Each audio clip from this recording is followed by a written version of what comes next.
Greetings, Commanders! Welcome to Kerrash Landing, the Elite Dangerous Community Show. And how are you all doing tonight? Yes, I am currently on my own, as it stands, but I will have a guest joining me very shortly. If you did manage to tune in just briefly beforehand, I was hosting Commander Psykokow, as you can see, doing his abracadabble. I'm going to attempt to try and get set up and arranged so we'll host him before every show. What you'll also notice is I've got slightly better camera stuff going on here, which is really cool. Been trying to get it all sorted, and I must say thank you very much to everyone who donated to try and get me a better camera and everything. That was really awesome. I've also got enough left over from that, which is fantastic, to start looking at some other things I'd like to get to improve the stream. I'm thinking of getting some improved lighting and everything. Hopefully make the green screen a little bit more I don't know, professional. And the other thing I was looking at was, you know, getting one of these microphones that everyone keeps talking about with a proper pop filter and all that kind of thing. So hopefully it will improve things for you guys. So thank you very much for the donations, and if I can make it up myself to make the rest, then I will get all of this cool stuff. So that would be really awesome. And thank you all for joining tonight. I see the chat's going up already, so I'm just going to catch on there.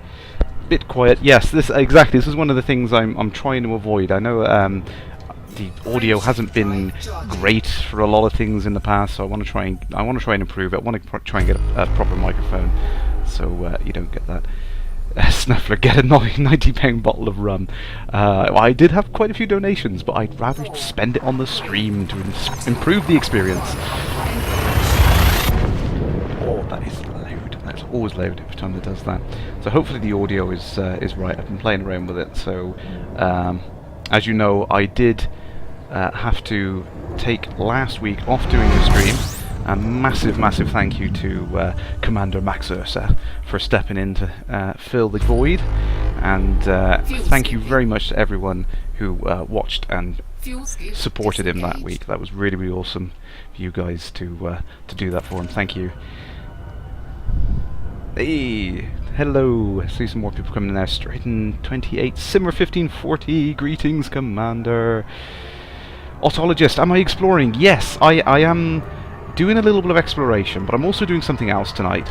I decided it's about time that we did some mining.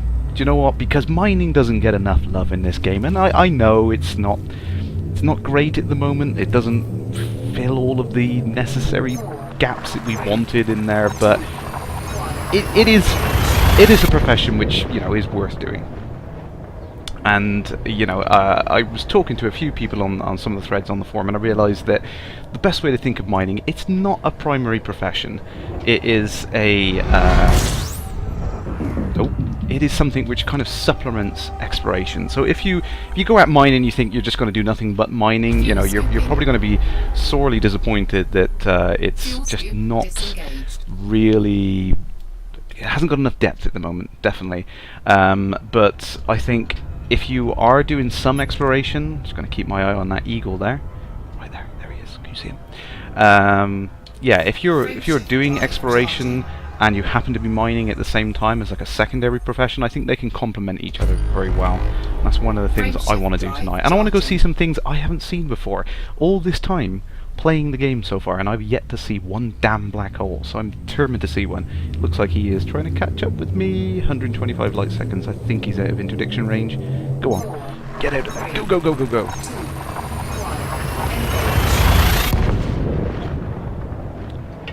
Oh, we are not talking about that. Yes, not that movie. Commander Jan, yeah, I know what you mean. I mean, I picked up mining, I played around with it for a few minutes, and then I was kind of like, I don't see the point of this at the moment. It did seem very lacking, but then, you know, I gave it some thought, went back, and then I realised what I just said. You know, this kind of idea that it's a supplementary thing rather than a primary profession at the moment. Yes, I would like to see more depth, more involvement in, you know, things like drones and everything we've discussed before. You know, all these nice things will make mining really interesting in the future.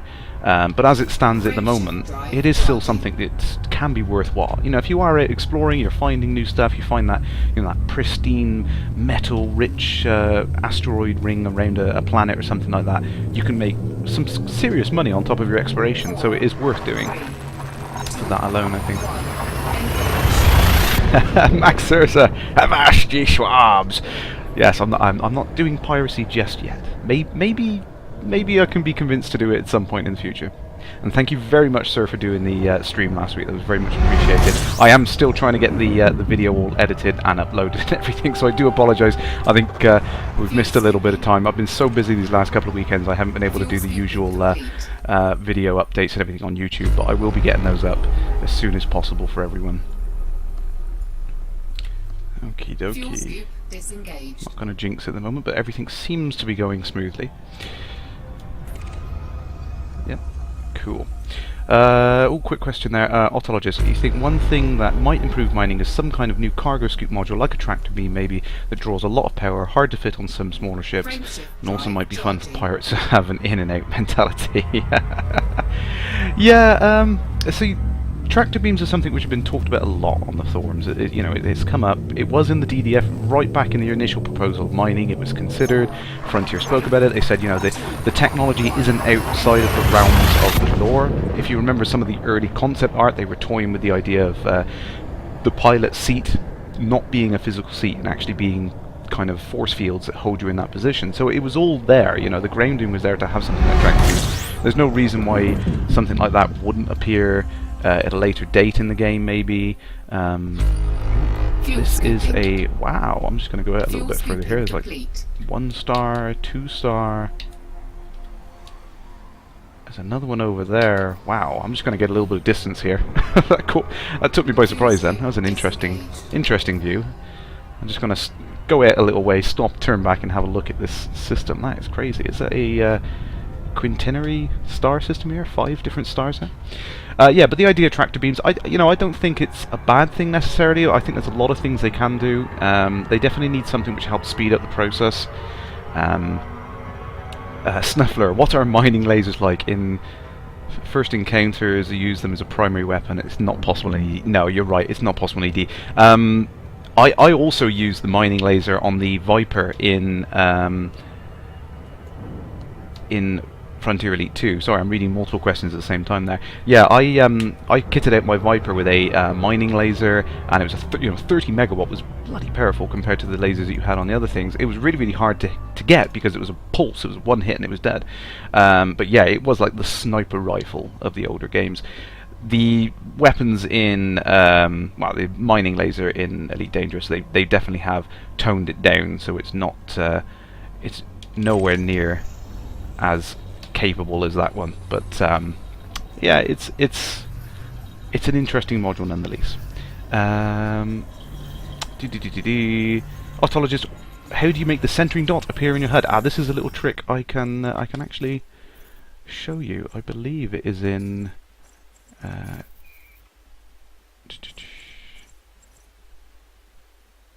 no, it might not. I always go to the wrong place first. I don't think it is in graphics. I think it is in controls, Yes, there we go. So in the controls menu you've got show mouse widget. It's supposed to be intended to know where the center is when you're using the mouse vector to move around, but I find it incredibly useful to turn it on even with my joystick. It helps me know the dead center position of my view, which is nice. It's very nice. Let me just get back on my track and I will catch up with the chat on there. So yes, hopefully Commander Psykokow will be wrapping up his show anytime soon and giving me a shout. He will join us. The God Voice will be with us tonight again. Really loving the stuff he's doing on the abracadabra stuff. I've not had a chance to catch it very much, but yeah, it's really, really cool. It's nice to see some of the backing of the Elite fans making these nice little fiction pieces up. It's really, really funny.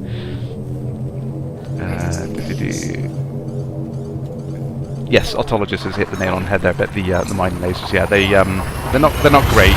They don't have a very good range, but they're still they give you a little bit of damage if you get stuck. Wow, Max Ursa, that's pretty good. So in a Sidewinder you managed to make 100k an hour, and an Adder you managed to make 250k. Well, I'm in Adder at the moment. I doubt I'm going to make that amount of money mining, but I will give it a go. Like I said, I'm more kind of focusing at the moment on the... well, right this second I'm focusing on that Anaconda in my rear view mirror. kind of keep an eye on him. But yeah, I'm more focusing on the exploration, with mining as a kind of secondary profession. I think that's they complement each other very well. So there we go. Bonatar 74. How you doing, Commander? Yes, Gaming with Ian says that. Yeah, I'm using the X52 Pro. Do like that. So one of the things you might notice actually, but the camera's in a slightly different position. I was very generously donated this wonderful dual monitor VESA mount, which is fantastic. I've wanted one of these for many years, and it is awesome. It's freed up so much of my desk. It means I don't have to shuffle everything around preparing for the streaming, plugging my joystick in and all that business. You know, it makes life so much easier to do that. So thank you to the kind manufacturer who gave me this. And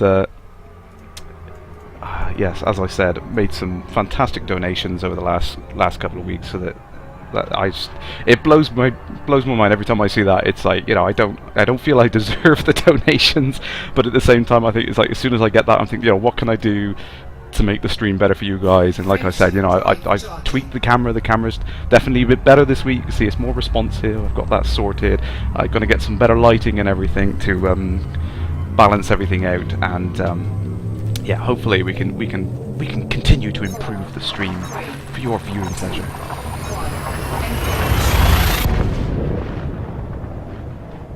Snuffler, why would you want to aim without deploying hardpoints? I just use it for lining up when I'm super cruising around and stuff like that. You know, it can help you be a bit more precise.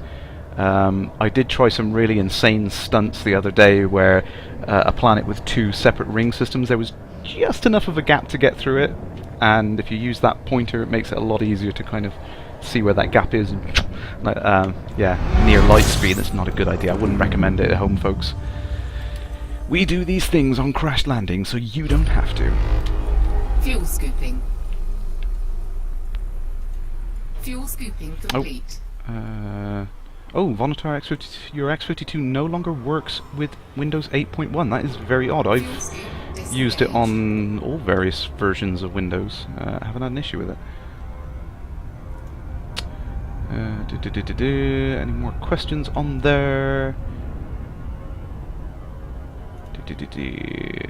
Oh, there we go. Elite Meet. Yes, Elite Meet's the 28th of March in Birmingham, if you can make that. There is a link, which I'm afraid I don't have right this second.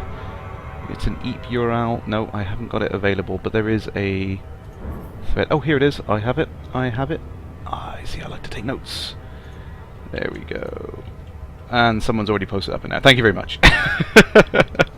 But there you go. Yes, so Elite Meet is on the 28th of March in Brum, and hopefully as many commanders as we can get going to go there. I know that some of the folk from Frontier are going to try and make it as well. Schedule permitting, obviously. They were incredibly busy today, running around like headless chickens.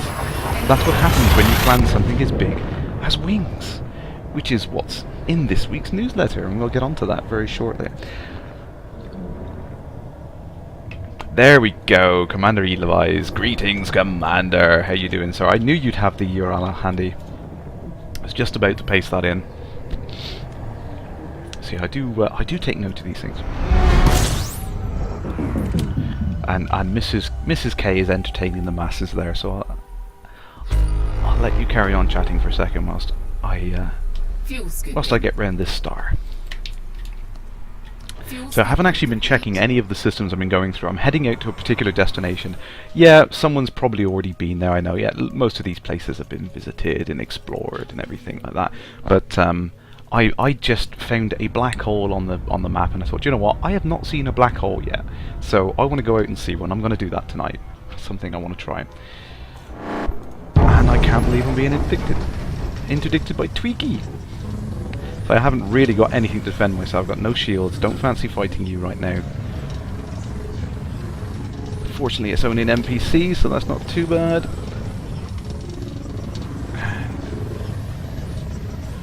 Oh, yeah. Stick it to you, mate. Nah, if I only had my Cobra, I'd be following you into that wake. Git.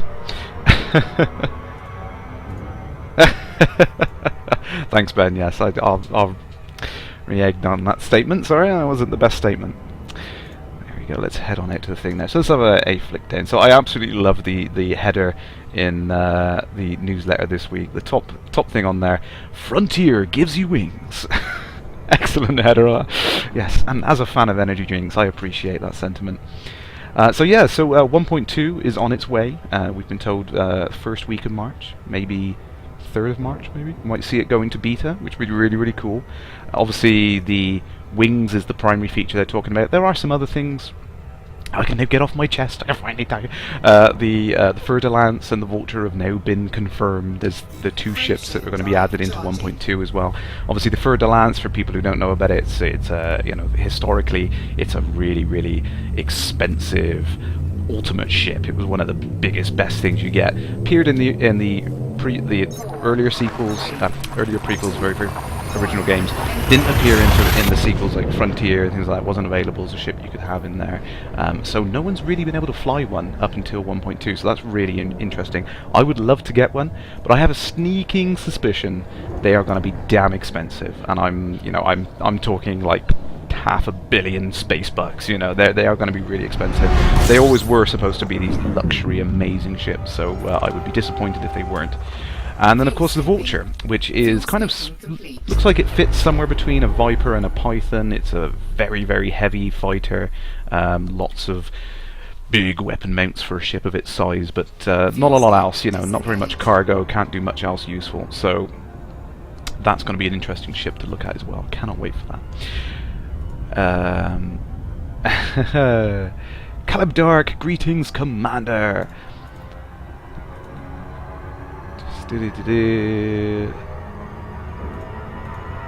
Autologist, you like messing around with small fighters, they're quite cheap to outfit and run. Yeah, I kind of keep going back to them, when I'm messing around with my bigger, like T7 and some of the other ships and things like that, but then I keep wanting to go back to my Eagle. I love the feeling of combat in the Eagle. I know it's made of paper and, a couple of hits on you and you're doomed, but it is really nice to fly. You've kitted out with the best thrusters and everything, and it is fantastic. It's so much fun.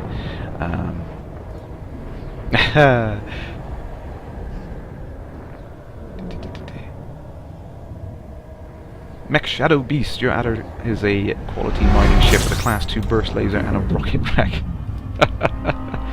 Yeah, I was quite pleased that the adder has got a medium hardpoint on the top, which makes it pretty good for mining because you can fit the bigger mining laser on it. I can't believe an Imperial Clipper. Yeah, I'm getting out the way of you, mister. Oh, he's closing in on me pretty fast. Don't know what you're doing out this far, and I don't want to find out. Bewildebeest! What up, Commander? Resri, howdy! How you doing? Oh, and congratulations, Resri! For those of you who don't know, I believe, Resri, you have been picked as the ambassador for PAX East. Congratulations, Commander! You're going to have great fun. It's going to be amazing. You're going to be absolutely exhausted within within minutes, but you're going to love every second. Guarantee it.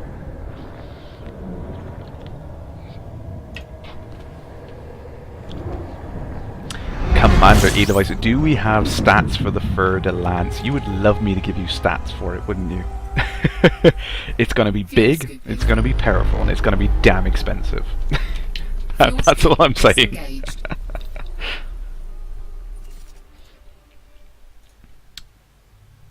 Bewildebeest, have I tuned into Lave Radio Live yet? Well, I've been trying it out. I've been testing it. I was aware of it a little while before it went live. So that's. Let me try and get the link up for you guys actually, because I'm really chuffed with what the guys have done with this. I've not really had a great deal to do with it just yet. I've got a couple of things planned that I should be doing. I know. I'm so busy.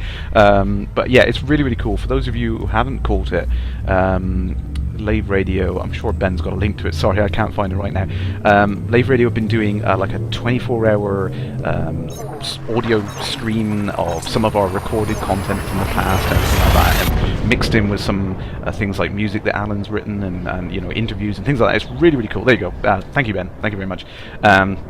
So if you go ahead and click that link on there, it's absolutely brilliant what we've got, this just kind of going over and over, and then we can kind of interject with live shows and things like on the Tuesday night when Lave Radio goes live, and like I said, Commander Psykokow has been doing his abracadabbles, and that was also posted up on there, which is really, really cool. So it's okay, sorry. I think I let the cat out of the bag there. It's not currently 24/7, but that's the plan. Okay. But yes, but we can have it streaming over the time and play and record and stuff, which is great. I think that's really, really cool. It's like Grand Theft Audio for Elite. It's brilliant.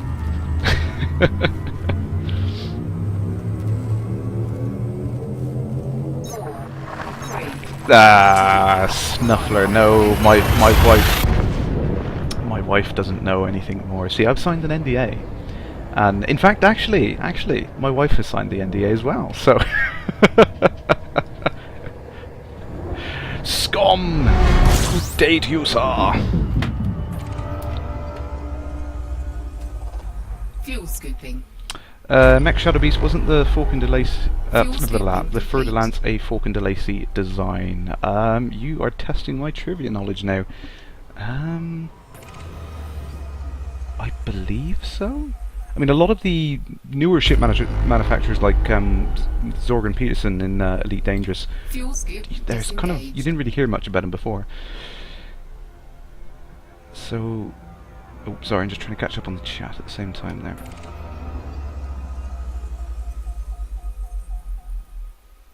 Burp. Love that noise.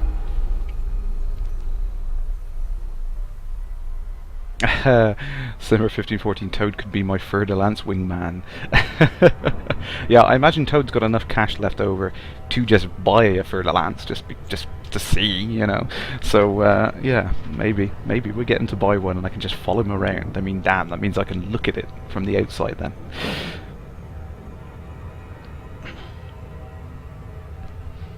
Right, so we were going down through the news there, weren't we? So yeah, so obviously the big news, wings, really important feature. It's really going to extend the co-op capabilities of the game, get people working together as a group and trying to Frameshift drive charging. Trying to be a little bit more cooperative and kind of encourage some more of those interactions on a multiplayer basis, so that's going to be really cool.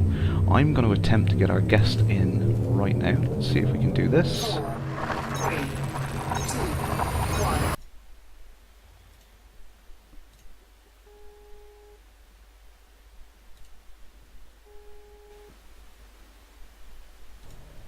Greetings, Commander! You are live on Crash Landing.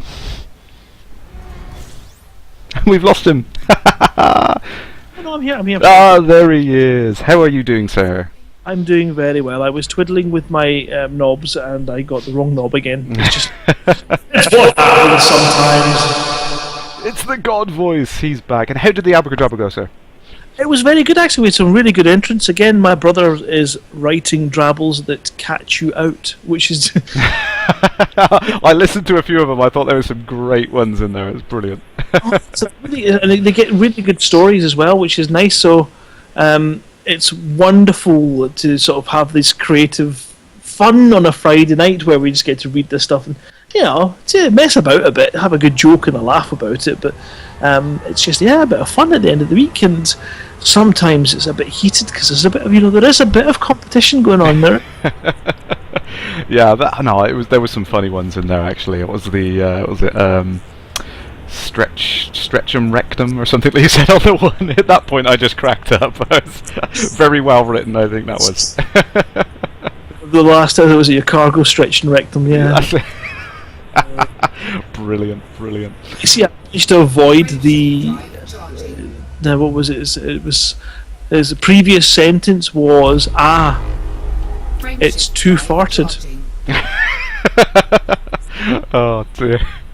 But getting used to it. Real tongue twisters trying to get you to say things you shouldn't be saying. They only knew. How are you, sir? Oh, I'm very good. Very busy, very tired as usual, you know, sucking back the energy drinks as I always do. But yes, getting on with it anyway. Fantastic. Well, I'm just going to quick peek, see who is in your stream tonight and chatting away in the chat room and see what's going on. So I was just explaining the full plan last week when I had Max Ursa cover the stream. Didn't unfold as much as I want to be honest. I bit off a lot more than I could chew, unfortunately. the plan was to get the whole studio moved and up and mushed around, and basically I'm in a bit of a mess at the moment. Everything's all over the place. I just had to kind of prop my green screen back up today just to get us in some kind of workable state. But yeah, we're kind of getting there. A bit of a Ignore me again, pressing buttons. we've So got you've managed to get yourself to a degree where you can now broadcast, because I had something very, very, very similar tonight when I was kind of running late today, and I was I was just sitting down, put the hat on, sat down, burnt my son's dinner again. oh. It's still in the oven. Anyway, I sat down. Oh no! I sat down and ready to start the stream, and then went, I've not set up the green screen behind me at all. Right. Whoops. So I know exactly. I mean, you have that last minute. Oh no! Yeah, it was a bit of a mad rush, and but there we go. We're back. We're on the air. Yes. So no, I think it went well. Like I said, I mean, I didn't get a chance to get all of the video from the last couple of streams pushed up to YouTube yet, but I've got them there. They are all queued up, ready to go. I'm just trying to get it all published properly, and hopefully that'll be up. And then hopefully over the next couple of weekends I might be able to get the studio set up shortly. So that would be great. That would be really good if I can do that. We just covered in the donations I had over the last couple of weeks, which was fantastic. Thank you so much. I had some fantastic donations, enough for me to try and sort out the things. You can see the camera is a lot better today. Yay! And hopefully, like I said, I get proper light boxes and things like that. And Is hopefully, the camera? sorry. Is it a new camera? It's a better camera. It's like it's 1080p. Oh, and I've pushed it out of focus by putting my hand too close to it. Damn! It is a better camera. Trust me, it is a better one. What camera did you get, Kerrash? It is a fully 1080p widget, which I keep tweaking with. I'm trying to get used to it, but it is. It's a lot higher resolution than the one I had before, so it's better. But I found that the majority of the problems that I was having just seemed to be like to do with the light sources and stuff like that. I mean, green screens are a pain in the backside, I must admit. It's been a learning experience to get them right. So Well, I picked up. Excuse me. We'll go to. Hold on. I'll just see if I can do some kind of. Yeah, I don't seem to have any particular music queued up for this, but we're going to go for elevator music, so we'll go for this. Okay, so I have the Logitech something Zoom something HD 1080p camera.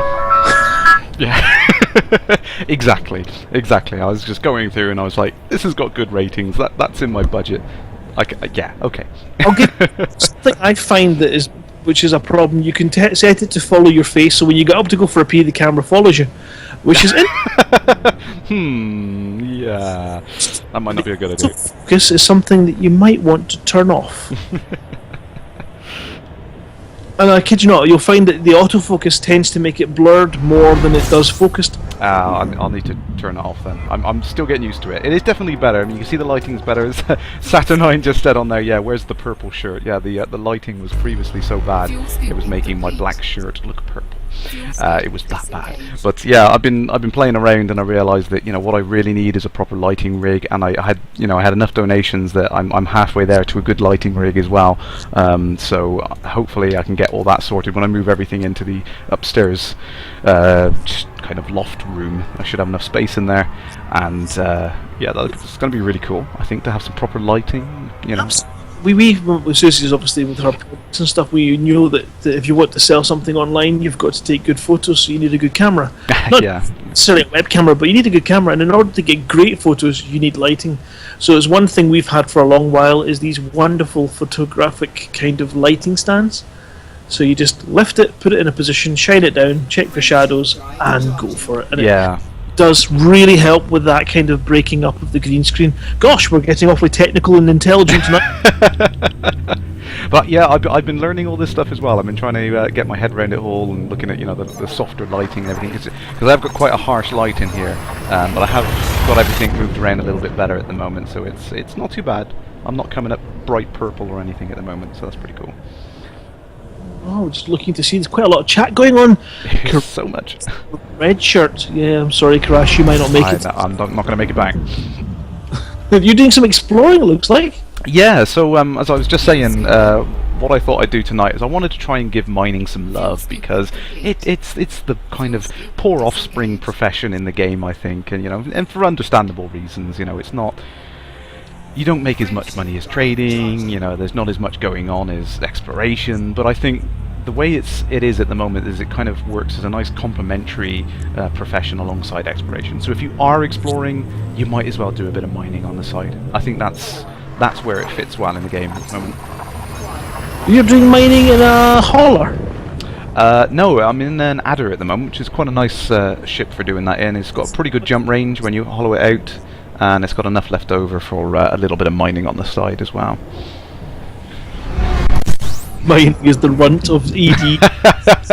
Yeah, no, you got a very good point there to Cork, and yeah, it's not a fully fledged profession. I don't think it can be considered as something you can do, long term to get your way through the game. You will be killing yourself to get through it. I kind of equate it to like fishing in WoW. It's like it's one of those things you can do if you wanted to have a nice little relaxing kind of bit to do whilst you're doing something else.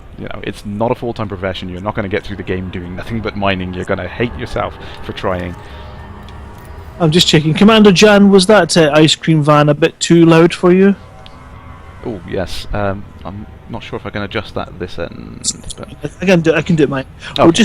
We'll just test that and make sure that we're not hurting anybody, because that would be really sad if we were hurting people's ears. We don't do that at all. How's that? Is that nice? That's definitely lower, yeah. Out in the rural areas, serving ice cream. Get out of the road, just move it. Sheep. It's typical. You get to a sector, you can't get to the asteroid field for sheep. Where's that farmer? 4, 3, 2, 1. Engage. Speakers exploding. Sorry, can't help it. It's something. It's just one of those things. You want it quieter? Yes, certainly, not a problem at all. Loud.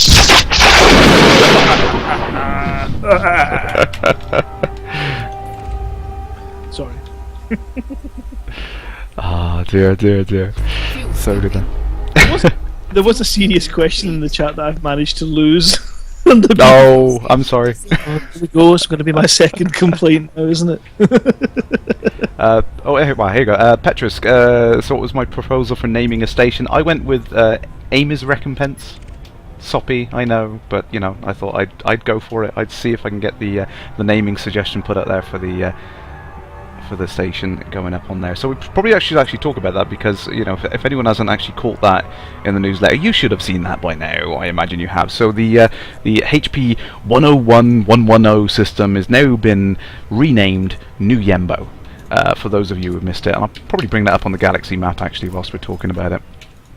So yeah, so a couple of people were saying it's like, oh, it should have been in this system. Why is it now in this system? It's because the system's changed name. So you can go in, have a look at the system view here in New Yembo, and you can see its star classification number is still in here. Here he goes. There you go. So it was the HIPP index 101110. And it is a big, complicated looking system with lots and lots of bits and pieces in it. And if you zoom in here you go. So here is the new station under construction. We can see the top benefactors listed in the top here, which is pretty cool. So hopefully as we get new stations get built and everything, we'll see that your names will get up in there, things like that. Could you show us that again? Sorry, the top benefactors. It should still be on the screen, so I'll leave it up on there. It's in the top left corner there. So now I couldn't see it first. yeah. Real interesting, isn't it? So currently the station is listed saying under construction. Obviously once a name is picked, I think everyone's got until the 2nd of March to do that. You can go to elitedangerous.com/name the station, and I believe that's what it is. It should be fairly easy to find that direct from the page anyway. But yeah, so you can put your naming suggestions forward. I suggest anyone go up and have a go at doing that. It's really cool. I haven't been out there yet because it is quite a fair way out. to be fair, from noon space, so I haven't had a chance to go up there yet and have a look at it, but I want to see it. I know we're going to see multiple stages. We're going to see it in its initial stage with the drives on the back, and then they're going to pop the little section off and everything. I think the biggest problem for it at the moment is it is so far out that it is very difficult to get to with anything, and there's a lot of materials they still need there. There's they don't have a lot of... Wait for the hyperspace to charge. There we go. They don't have a lot of food materials, things like that. Animal meat and grain and all is very high demand there. So you're going to need to take stuff like that out to that station, but it is a good 150 light years from the nearest station, I think. So that's going to be an interesting thing. Is like, are you going to bother to go that far to get out and help? I don't know. Seems a bit of a slog just to help out. Yeah, I'm just trying to think of a good name for the station. I'm thinking possibly Italiano, because then it'd be Hey Yembo Italiano. Hey! Yembo Italiano, no, go. So. You should put that in, definitely. I don't know. Is there any restrictions on who can suggest the name?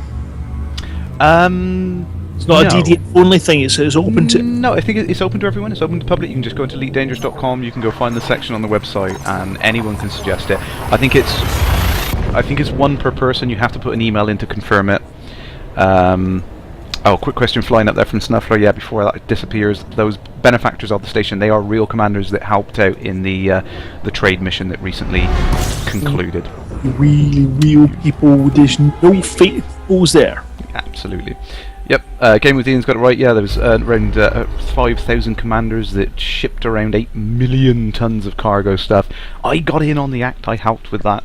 I didn't do anywhere near as much as most people, but I did help. Just wanted to see what it was like to get involved in that. I watched from the nice recesses of my free Sidewinder. Yes, so you had to restart recently, didn't you? You had a bit of trouble. I did. I had very great difficulties avoiding a scan with a hold full of Imperial slaves on my way into a station, where I decided that I can boost this asp, it's not a problem. I got through the slot beautifully, and then realised that I wasn't slowing down. Oh no. And then just clipped a tower, rolled it, and then it went boom, boom, boom, boom, kaboom! I thought... Oh dear. Yeah, that's it. At that point, you're like, give up. Well, it's just when you sit there and you're looking at that wonderful insurance screen, you're going, right, if I take all the modules out, what can I get it? No. Yeah, it's like... Why can't I get it? Oh, because that will take you over the maximum loan by 4,000 credits. And you're like, oh, this is just not fair. You're going to make me go back to a free site window. Do I get the money for the ship value? No. No. It's like, start from scratch. The thing about it was, and I don't know if anyone's had this experience or whether or not they're all backers and have had a nice start point, but I get into the free Sidewinder back at Shinrata Desra. Yes, yeah. And I thought, right, well, I'll do a couple of missions to get some money enough to buy some rares, and then I'll jump off and sell them and get myself into a bigger ship. So there we go, there's a mission, collect food. Right, where's the nearest station that's going to sell that stuff? It's that one, just one over. But it's 11 light years, and I can only jump 8. It's like, oh crap. So I did plot a course for it, and it says I can get there, which is great. So I thought, fantastic, 28 jumps. And then 2 weeks later... So I found that bounty hunting in a Sidewinder is great if you're at enough points when you've got a bit of cover from this authority vessels, and you just get yourself into the fight and run away essentially when it gets too tough, and then get back in, and the security vessels will jump in and help you, and it does make a difference. Yeah, it is tough starting off again. It's I'm now in a holler. But yay! See, it's that initial grind. Once you get in there, it's better. So just showing on the map really quickly here, and just looking at it, we got New Yembo here over on the right, and then the nearest system over here. Roughly triangulating it, I think it might be something like 120 light years from the nearest populated space. So shipping any kind of foodstuffs from A to B is going to be a big jump there, I think. So might be worthwhile. There might be a lot of demand out there. Might be worth doing it. Petris, camera upgrade. Yes, thank you. It is looking better now. That was thanks to the donations the last couple of weeks. That was awesome. Thank you. Mrs. K, you can see my grey hairs now. Yes, if I zoom it in, you know. Yes, I've got grey hairs there. Pleasure. Can't wait for the 1.2 AI updates, fire avoidance, better docking, AI using the green and red lights at the station. Woo! Yeah, lots of subtle tweaks and improvements coming in 1.2, which I'm looking forward to as well. You know, wings are the big headline feature, but there are going to be a lot of other changes and stuff going in. You know, hopefully they can beat that Beta 3 changelog. Do you remember that, Grant? That was insane. Yeah, was it 4 pages? It was something like 4 pages or so. It was absolutely huge. It was the biggest thing they put out. It was right towards the end of the development cycle, and they had so much stuff that suddenly just made it live all at one point. I'm kind of hoping 1.2 is going to be the same thing. There is a lot of things sneaking in under the hood as well, which have kind of been hinted at. Comms is getting a complete overhaul. It's a lot better for me now. Oops, I apologise. There's some comms tonight whilst I've been chatting away and I've missed it. Yeah, you can actually text no matter where they are. Text, yep, text is working perfectly for me now. I've had no issues connecting people. Voice has been working well as well. I've had quite a few people contact me in game now, which is great to kind of have the interaction working. Just that simple little thing makes the universe seem a lot more kind of connected, and it's great to interact with people in it. So 1.2 is just going to blow that out of the water. It's really going to make huge improvements to that. So I've been meaning to ask you actually, Grant, I mean, what do you think about the player cap on wings? Have you heard about that? Yes, it's limited to 4. Well, you know what? If you think about all the amazing games that are the most fun to play, you've got the likes of Left 4 Dead, and it's a team of 4. That was exactly what I was thinking. Yeah, it really does have that nice kind of. It's big enough to be a nice cooperative collaboration, but not crazy enough that it becomes a problem. And you know, I kind of liken it to, again, in WoW you have the raids, don't you? But you kind of have that group of 5 people, and then you can have the 4 groups together, for example, to make it up to 20-man raid and things like that. I kind of see wings working in a similar way, where you're going to have these wings of these tightly knit groups sticking together as a cluster, and then you can actually find other wings which are around as well, so you could actually work together even though that you're not immediately connected. You could still send comms to each other and things like that. So that's going to be an interesting thing. You could really get some great interaction going on there. Ooh, I've got some more people. I apologise if I've missed you on there. Greetings, Commander! That's the really nice thing about it, is the fact that, you know, you're working in small teams of 4. So if you have an instance cap of 32, that's 1, 2, 3, 4, 8. 6, 7, 8. 8. Thank you. 8 groups of commanders that you can battle, interact with. Yeah. So you know, I think that's. So could be quite spectacular. Or if you're sitting there with your wing and you've got your backup wing coming and trying to catch up while you 4 fight, and then just as you're beginning to lose, in come the next 4. You're like, yeah! You have that whole Lord of the Rings moment of the horns in the distance going. Absolutely, yeah. I think that's going to be really, really interesting. You can imagine a small wing of 4 eagles chasing down someone in a vulture or a python or fer-de-lance, something like that.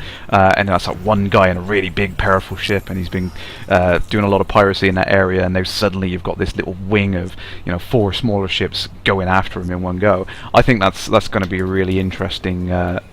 Touch. Ooh, this is. I think I've arrived at my destination. So. You're back. We're coming in on your flank. Go, go, go! Ooh, I think it's a neutron star. Yay! I've yet to see one of these. Ooh, look at that purple coming. Oh, that's awesome. Red Wing standing by. Blue Wing standing by. Fox 4, standing by. Yeah, no, it's going to be really, really fun. It really does kind of make me think of the, back to the premiere event when I was doing that whole kind of playing it up sort of thing. It kind of encourages you to want to do that kind of thing, and that's anything that encourages you to play together will always create an experience that you go back for. And without it, the game has no doubt suffered without it, and it's just going to be, develop into something new. And it's wonderful to be here to see it and to see how it changes, and hopefully. it will be more positive than some of the previous ones. But I don't think they can possibly have a sort of negative reaction to such a wonderful mechanic suddenly appearing. No, I think it's going to be great. It's going to be a really, really big addition to the game. It's going to bring all that stuff in that I've been raving on about. It's like, you can do this. It's like, yes, at the moment you can follow each other around. You can drop into a wake if someone leaves one behind and things like that. You can do some of these things, but at the moment it is too difficult. And it's great that Frontier have kind of picked that up. They realise that, they admit that, and they're kind of saying, hey, Wings is going to fix all this. So you're going to be able to stick together as a group. You're going to have that... Ooh, I can't get close to this neutron star. You're going to have that drive slaving they've talked about. This was something that a lot of people wanted earlier on. There was this idea of being able to sync up your drives so you can stick together as a group and stuff like that. So all of that's going to be part of Wings. That's going to make that possible now as well. Are they still going to go ahead with drive slaving? That was actually, it was one of the things that was talked about in there. There's this idea of you kind of like rubber banding, where you're kind of you're drawn closer together, so you stick together. But you're kind of, even though you're slaved to someone else's drive, you can still break away and go and investigate something by yourself. One of the things that was really interesting, actually, they were talking about the, how do you? Oh, I need to get away from this neutron star. I've never been near one of those before, so that's a bit kind of like, so one of the things that was an interesting idea is this, you can lock on to another person in your wing, and if they get interdicted and pulled out, you can immediately snap to their location. So it kind of, you kind of got this chaining, rubber banding effect going on there. So of course, when you've got 4 people, you've got A, B, C, and D, you can have, say, A is the weakest target, could be the trader, B, C, and D are all kind of flying behind him, tagged onto him, rubber banding. So if A gets interdicted, B, C, and D can instantly drop out behind him. That was one of the things they were talking about. Also, the possibility of they mentioned a closed loop, and if anyone didn't understand what that meant, it was effectively B follows A, C follows B, D follows C, and then A follows D again. So they kind of link back together. If any one person in that group gets interdicted, and when I say follow, I mean you're kind of locked on to them, as part of the wing. And then if anyone gets interdicted, you can all kind of do, and you all kind of fall out in the same area. So that's kind of some interesting mechanics they're talking about there. I think that's really going to help get people into those places. Excited. Yeah, it seems like silly little things, but just they're talking about the fact that one of the main reasons why they wanted the 4 as a limit is it makes a nice. I can imagine like the area up here, somewhere up top right, maybe you'll have the 4 little people next to it, so you can see their damage, their shields, their you've got some indications of them on their HUD, so you can see how your guys in your wing are doing without having to do that whole kind of contacting them, using the comms things and like that. Because as much as comms allows you to do it, it's cumbersome at the moment. It's really, really tricky to say, hey, how you doing? What's your current target and things like that. Again, target, and all that kind of stuff. Something I said before. Just that ability to say, press one button and lock onto the thing you're firing at. Great! Brilliant! That means we can work together on that one ship which is causing you trouble. That at the end of the day, that's enough in 1.2 to make me happy. That's like, right, now we can work together in a battle situation. Excellent. Whoa. Hey, it's my first black hole. Yay! I found one. Is it? Yay, it's the first time I've seen one. And I'm just approaching it now, and I can just about see some really subtle lens warping going on there. I can see, I'm just going to put it behind the small Magellanic cloud over there. Oh, you can really see the warping going on there. That is weird. It's only a teeny tiny little black hole, so I can't see the event horizon, but I can definitely see it warping the background. That is so strange. I'm going to try and get as close as I can without impacting. Oh god, this is nerve-wracking. Oh god. Never been this far out doing something this stupid in a ship with no shields, no less. Oh dear. Oh, that is really weird. Yeah, there's some subtle bending I can see around things. That is really freaky.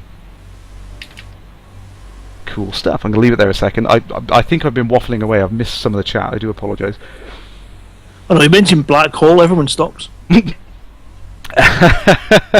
Yeah, it is. It's one of those unfortunate names, isn't it? So it was a nice little sneak peek. Like I said, I can admit now that the 2 ships have been announced for 1.2. We've got the Third Lance in the Vulture. Nice, interesting looking cockpit in the Vulture, kind of like a fighter style, one person behind the other, which is interesting. I do like the fact that the main pilot seat seems to be down and forward inside a huge canopy, which gives you a massive visual range, so it's going to be very good for combat.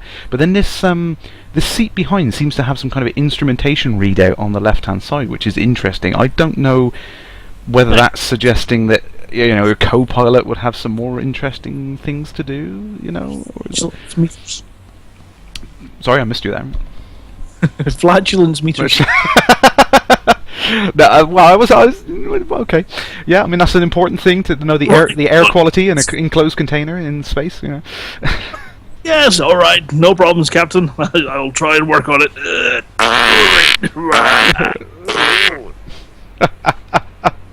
Jumping to hyperspace! Yay, we saved ourselves! Ooh, I'm gonna get away from that thing. That's causing me trouble. So yeah, so that's interesting. I mean, I'm kind of looking at that and I'm thinking, that seat which is back and higher up almost gives you the impression that that's kind of the captain's seat. That's the most important seat when you look at it. It's almost like that's the control seat, and the pilot seat in front is, you're just the pilot. It's starting me thinking about what are the purpose of some of these ships. Is that more kind of like the way the Starship Enterprise is, sort of thing, where the the guy at the front is just your pilot and you're stood at back directing and sending in the commands and stuff like that. How is that going to play out when we can jump around and get into these other seats? That's got my mind is thinking of all these really cool things that's going to be possible when that's a feature, which is really cool. So let's find a system. So I love this star, the BD plus 284211, awesome looking blue star. I'm going to go for a flyby because I just love the colour of it. Were you you've not really sort of heard about the sort of plans for the sort of Lave Radio 24 stream? I did kind of drop a clanger and mention it. Yeah, we were talking about it earlier on. We put the link up on there, and it was one of the things that we were just discussing. I think it's really, really cool, the fact we got this rolling audio loop going on. It very much reminds me of like Grand Theft Auto's radio station. You can have running in the background whilst you're playing the game. I think that's really cool. Have you got the link for it? Actually, we can put the link up in the chat for everyone on there. Certainly no problem. I think I know that we're working on trying to create more content and get it running, and I know that Ben and I were working today quite strong on creating a lovely page for people to get to where they can see what's coming, what's currently on. I need a ship. What do you need? A ship. There we go. Apparently, at the current minute, it's playing Escape Velocity. So be careful, because if you do go to this link, the player is pretty quick, but you can pause it, and you can stop it. You can't pause it really because it keeps playing in the background. There's also the weekly schedule, there's the daily schedule, and then there is a chat room there where you can join people wherever and have a chat about what you're listening to. Obviously, the concept is that we have a nice station that when you jump in to play Elite Dangerous, you put it on in the background and you instantly get access to stuff. Music that you wouldn't have normally have heard, and I think I'm not wrong in suggesting that the long-term vision is for this to be a nice community-driven station with community content, so kind of like the one-stop shop for all podcasts and all audio content. And yeah, I think it'll be, if we can get it going the way we foresee, it could be a very awesome resource. Yeah, I think it's a really, really cool idea. I'm glad to be getting involved with it. Like I said, I've got a couple of bits I really need to get my backside in gear and record some bits for it, but I think it's going to be... it's one of those long-term things that we're going to flesh out in it over time and stuff, so it's going to be really, really cool. It's going to take a while, because what you don't want is you don't want half-arsed rubbish where people, alright, tonight I made a complete arse of it myself. As a person who's meant to be showing you guys how to do it, I'm doing a blooming good job of showing you how not to do it by forgetting to start the software my end and broadcasting dead air for a good 10-15 minutes. But we get there. These mistakes will make us stronger, I think Mrs. Kerrash is asking if I'm going to Elite Meet. The intentions are most certainly yes. Oh, cool. Excellent. Fingers crossed that there'll be nothing to change that, but I have got my hotel booked. I am ready to go. It just needs the rest of things to fall into place. Oh, excellent. No, that'd be great to see you again. That'd be awesome. Awesome. It's more things not falling out of place. Hopefully. Well, maybe we'll get you to drink a little bit, and that might happen anyway. But yeah, things are, it's been a good week actually. I think the podcast on Tuesday, the live show was good. We enjoyed it. It was, and Fozza, of course, having his little baby. Oh yes, congratulations to Fozzie. Yes, I've completely slipped my mind because I was just rushing through everything else on there. Yes, so for those of you who don't know, Chris Forrester, Commander Fozza, our second technician. Yes, he's just had another little one, which is really, really cool. That definitely shows that he's good at something. Yes, he might not be able to fix vending machines, but he can certainly sort that out. There's lots of things flicking up in the chat at the moment. I'm trying to... Okay, not brush under the carpet, but I can answer some of these things, can I? No, there was the Elite Deadly trademark, yes. The Hype Train it just went nuts earlier this week. Someone noticed that the trademark for Elite Deadly was registered, and it got back that someone realised that, yes, it was Frontier that registered Elite Deadly. That's just brand protection. Exactly. it's the lawyers going, you better cover X, Y, and Z and get all the websites for them and get this and get the Twitter names and get the... Yeah, it's something you do, you go out there, you make sure you've registered all these things just in the eventuality that you need to use them at some point. I would love it to be some excuse to say, hey, we're bringing out planetary landings under the title Elite Deadly, and then once the FPS stuff is done, then we're just going to rename it. It's just Elite, the pure Elite. This is the vision it was supposed to be, sort of thing. Something like that would be great. Chances of that are happening. That's lion mode. Yeah, so chances of that happening are about the chances of me visiting every star in this game. So yeah, that doesn't mean you're not going to give it a damn good go. Exactly, it may still happen, but yeah. I think it was an interesting thing. It was nice to see that it was like so much attention drawn to something like that. People are genuinely interested in it. They want to know what's next. They really want this game to succeed and evolve and expand and continue to be more. I think that was really, really nice to see. Just a subtle little thing like this was enough to get people talking and getting a bit crazy about it, sort of thing, which was nice. I've gone to the wrong damn planet. So this is one thing that I'm looking forward to, which should be appearing in 1.2 actually. There was mention of being able to select things from the system map. Let me see if I can go vertically up. That might help me. So there was talk of being able to go into the system map, select a body, and it becomes your targeted navigation point. Thank the Lord for that, because it is a bit of a pain in the backside at the moment. It doesn't seem like much of a big deal when you're flying around, an inhabited system. You just pick the station and you go to it, that's fine. When you're exploring and you see on the system map and you're thinking, yeah, you look at these planets and you're like, meh, rocky. Oh, look at this. First discovered by Commander Titus Balls. I believe he's in the chat. And Commander Nicomac discovered these. I'm heading out to see, I want to go to this one. There's this nice little planet here, 1.4 Earth masses. It looks like it might be an Earth-like world. I just want to go to this one. I don't care about the other bodies in there, but it's really difficult to find the damn thing because I can't target it naturally and get to it. So the only trick I've got at the moment is you fly out and you attempt to find the orbit that it's on. There's one. There's that one. I believe it will be this one down here. Let's try this one. Yeah, but it's a bit of a pain. It's kind of like hit and miss, trial and error. You've either got to map the entire system to get it right, or you've got to kind of try and guess at which orbit it's on. And I think it's one of these in a simultaneous orbit here, so I'm going to head down here now. Yeah, there's chat and there's a conversation in the chat going on around they've also registered Thargoid as a mark, which is makes sense, and so I think it does suggest that they're just protecting and doing what they should do to protect the brand and avoid me setting up a Thargoid ice cream shop. That would be pretty interesting. Yeah, insect flavour. Yeah. Yeah, there's some chat about elite meat, which is in the Ducks. No, it's not in Duxford. That was the launch party. It's in Birmingham. It is. It is in Brum. Yes, it is out there. I'm just trying to catch up as well. The Stone Fox. How far out am I? I'm fairly far out. I'm about 250, 300 light years from civilization. I'm out over here somewhere. Not that far. Literally just set off tonight to do a bit of exploration, a bit of mining, and I am yet to find a system to mine, which is typical. But when I get there, I will be mining.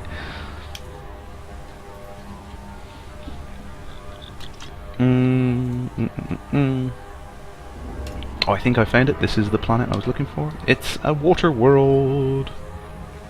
Awesome. Oh, Commander Angel Rose has just gone offline. I suppose we should actually mention she is carrying on with the charity streams this weekend, isn't she? That was one of the things that was mentioned. A 12-hour epic. Oh, sorry, that deserves a bit more. It's a 12-hour epic stream. Yes, absolutely crazy. But no, that's really going to be cool. I'm going to try and catch some of that, check in and say hi. That'd be really, really cool. If it's over, does that make it an extreme? I think so. I think that makes sense. It's all in aid of special event, the charity that you must all support. So any spare pennies, please visit and donate. Or if you want something in return, why not go to eBay and search out Vespian honey? Just go to eBay and search for Vespian, and you might find it. A special, unique item where all proceeds will be given to special events. It's a very expensive jar of honey. Okay, and Kate's just joined the chat. Greetings, Commander. She just caught you being all God voice and epic. You must bid on the Vesperian. Oh my god, I've been saying it wrong all night. Vesperian connector. Ooh, charge up there. Stephen Usher there. Godlike. Yes, absolutely. Yes, so if you are not following Kate Clay, click on her name above. Go on, click on her name, follow, and watch over the weekend. It's going to be really cool. I have put the link to this wonderful item that you must all bid on and buy for lots of monies in the real world terms. And yes, Mr. Winners, I know I am extremely awesome, and if you think I am not, I've got something for you. Take this! Lightning bolt out your arse. As for your request, my dear subject, I am afraid I am unable to give you planetary landings at this current time, but I assure you that my fellow deity on Earth, Mr. Brooks, will have it with you soon. Oh, you gotta love the God voice. Oh dear, dear, dear. Yeah. So planetary landings. Maybe. So we'll flick down through the thing. We're just going through. Oh, I can see. Yes, that is the man himself, David Braben, firing various assault rifles there. I hadn't caught that before. That's a message to anybody that's thinking he's just a big wuss. Him and his soft jumpers, you know. Yeah, with an M16, you know. So that's really cool, actually. Robin Cross, one of the elite ambassadors, arranged for the guys to come out for a visit there. So several of the guys from Frontier went and checked out the RAF Benson site, that's really, really cool. Actually, they got to try the simulators out. Apparently, they did pretty good for someone who had no experience flying anything like that. They did pretty good, apparently. So it just goes to show that it's worth getting used to the Sidewinder, having a bit of practice in. I think that it proves it must be realistic. See, there are not just one Vesperian nectars on sale. There on eBay. There's a number of them. I think Kate said there was 10. Oh, cool. So there's 10 different things. Oh, that's excellent. So that's you won't miss out. You can bid on one. You'll get one. Go on, everyone, bid. Go, go, go, go. Needlessly messianic. Mr. Usher. I don't know what you mean.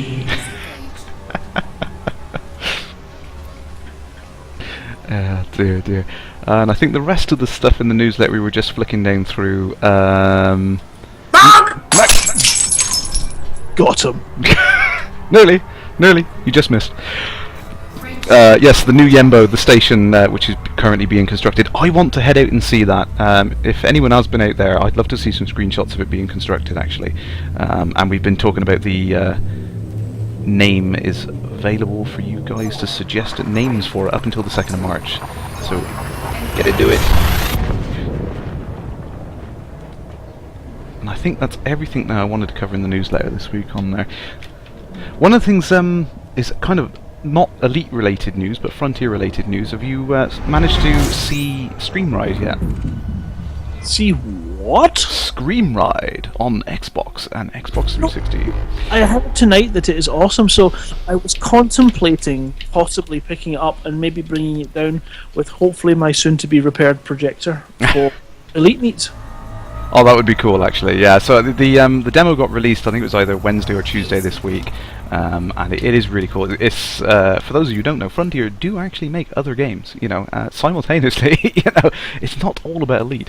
It's worth checking out. It's really, really cool. It's like all of the bits from Roller Coaster Tycoon that you ended up wanting to do anyway. Basically, destroying things and torturing your poor little civilians as they go around on the roller coasters. It is a great fun. I had to go on it. Kerbals on track. It is, absolutely. Just test subjects, you're just firing them around.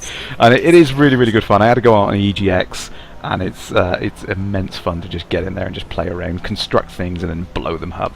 So it's worth checking out until we get Coaster Park Tycoon. Is that what you're waiting for? Is that one? I see. Frontier are going to end up costing me an absolute fortune. They're like simultaneously brought out all of the things I've wanted. Like in a couple of years, it's like, right, here's your Elite sequel, right? Here's the arcadey bash roller coasters up thing that you've always wanted, and we're going to make another Tycoon as well. And it's like, God damn it, guys! It's like this is all the things that I love out of games, and you just see your bank manager sitting there going, oh, like that. So yeah, I cannot wait until we can see some bits and pieces of these games. I think they're going to be really, really great fun. And oh dear, I'm just going to have to get out and get an Xbox One so I can get Scream Ride the way it's supposed to be played, I suppose. Oh dear, there's an NPC out here. Oh crikey. I gotta find somewhere to go to really quick, somewhere I haven't been yet. Good evening, Commander Flossie. Oh, greetings, Commander. I'm in a bit of a fluster at the moment, trying to escape from... Oh, he's dropped out of cruise. He must just be an explorer. That's okay. Oh, Flossie's a bit put off by coming to Elite Meet because they can't get a room. Oh no. Well, you know, there's a very famous story of what to do in that situation. And I believe there may well be a stable somewhere nearby. Sorry, I wasn't expecting you to say that. I'm just thinking, my son has returned. But in all seriousness, there might be some other ones nearby. We can always drop you down the road at another hotel or something. You need a car. You can go by donkey. A little donkey. Oh dear. Well, hopefully you can find something. That would be a shame not to make it just because you can't get a room there. You don't have to be expecting. That was the point. That was the point of the. You can just pretend. Simmer 1540, you've lost one of the sucker cups on the X52. Maybe contact Mad Cat's support. They might be able to send out some replacements.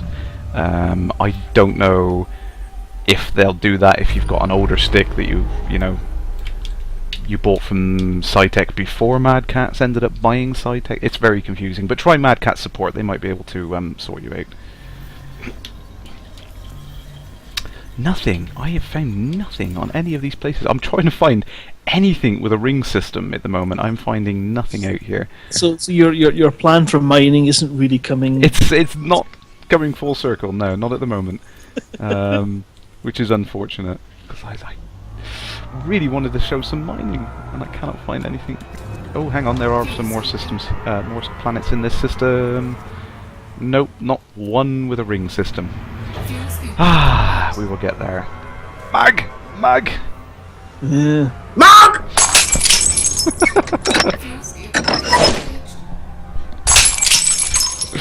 Whoops. That catapult's got quite a range on it. Yes, yeah, it's all the way from yours. Out!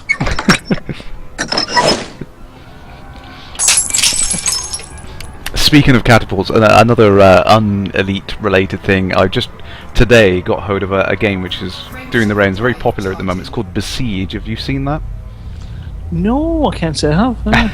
It's an interesting little game actually. I might try and do some videos on it. It's kind of like a sandbox construction style game. You've got some challenges and puzzles to do, and you basically have to create medieval siege weapons.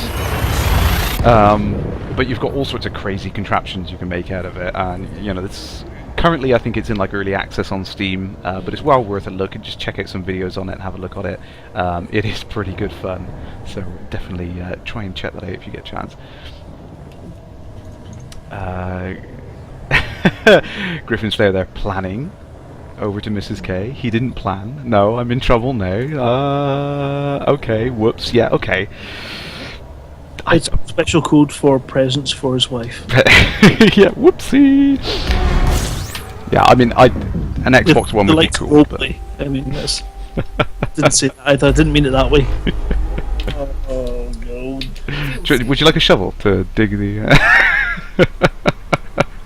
No, I would like an Xbox One, but they are ludicrously expensive, and I can't justify them at the moment. My 360 is on its last legs, but it's getting closer. It's yeah. If it dies, well, I don't think there's any point going for a 360. I'm go get an Xbox One, but we'll see. Have you? Now. Is that versus Chaos Engine in Besiege? Sorry, what'd you say?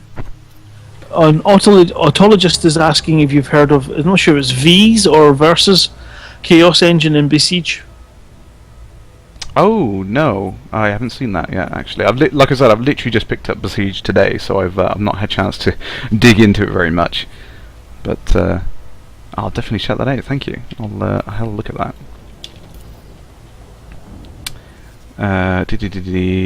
Just checking down a Kirkino.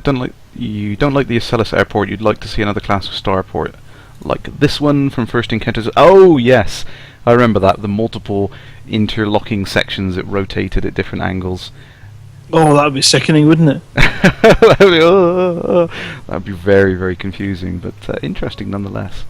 I think I'm around this. Wow, lots of gas giants. Okay, well, we found a system with some gas giants. That system's got a pair. That's a big pair. Oh dear. Here's its sons. I'm gonna have to go get pristine reserves. It says, is that just? Okay, I think it's worth checking out. Let's see if we can find one of these bodies around these stars here. So we've got.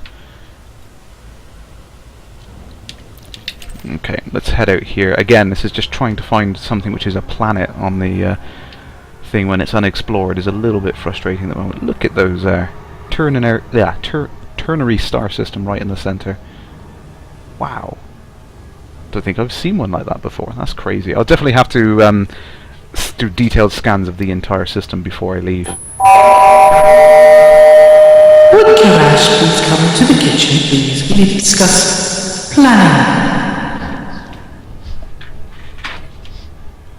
Ooh, you're in trouble. Yes, I'm in trouble. Not a chance. I just noticed that now. Yeah, not a chance. Not a chance in heck. Maybe for Christmas. We'll see. there's a while before Scream Ride hits the shelf. She got you. That's the point. You never know. It's always Christmas and birthdays. Yeah. No, I agree with what Mutt is saying there. Yeah, the whole kind of console generation stuff at the moment. It's a bit silly, and I only really I got the 360 as a Christmas present, and it is a great console. But when you see what else the PC can do, it's kind of you're always that kind of.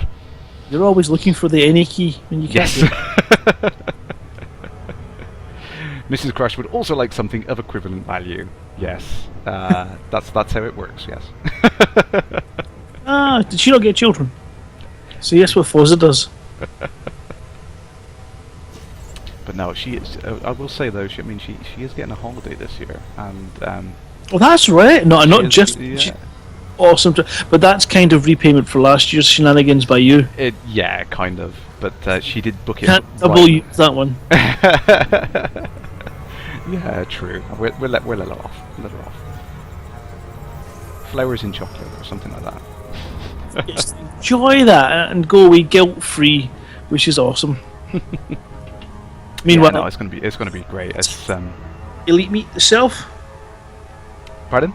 Are you heading to Elite Meet this year as well? Hopefully, yes, yeah. We've been trying to sort out some babysitting. That's the big sticking block. It shouldn't be a problem.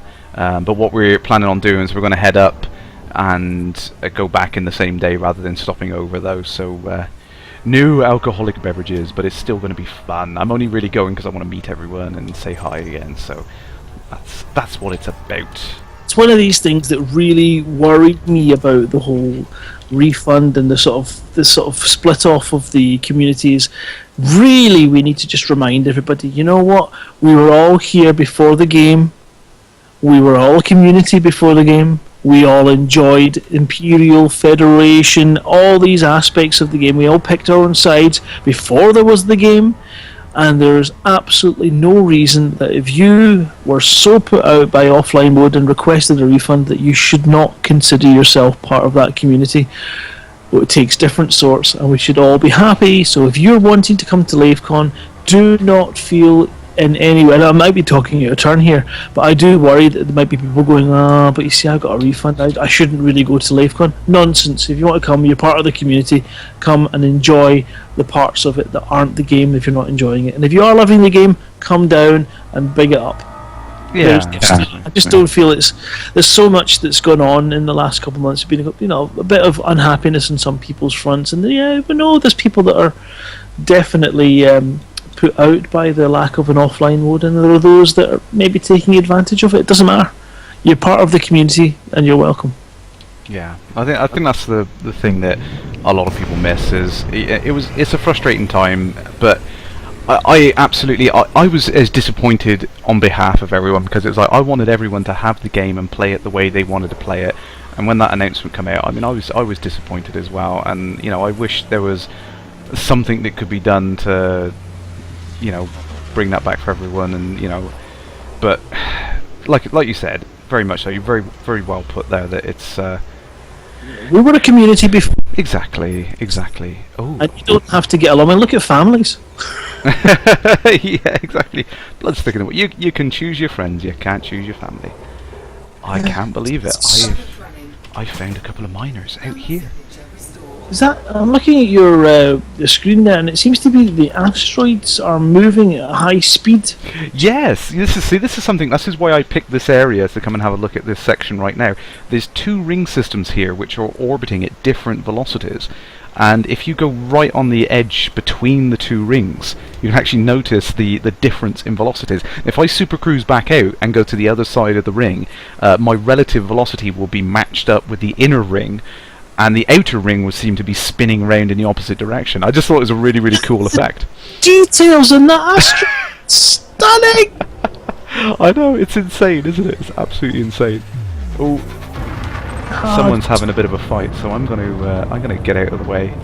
I don't want to be involved in that fight over there. I'm gonna find a nice quiet spot of this asteroid ring. See, other people are out here mining, stealing my resources. It's no good.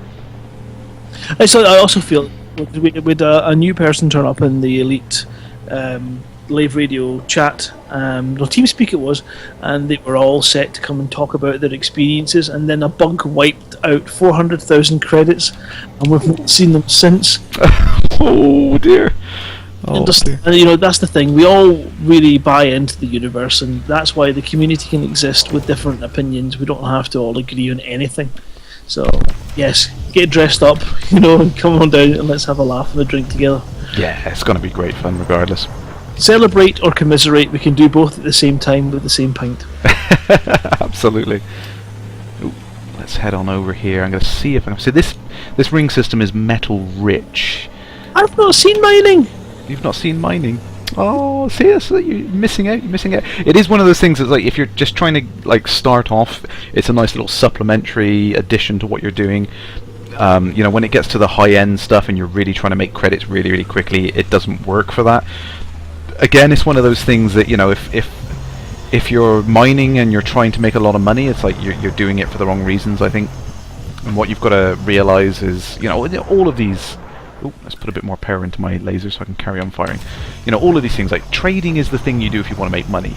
Exploring is the thing you do if you want to see cool things in the universe. And combat is the thing you do if you want action.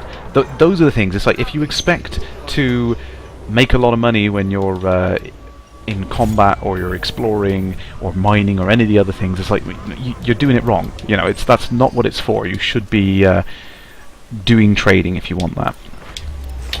So I'll just explain what I do. I'm going to suck up some of these things.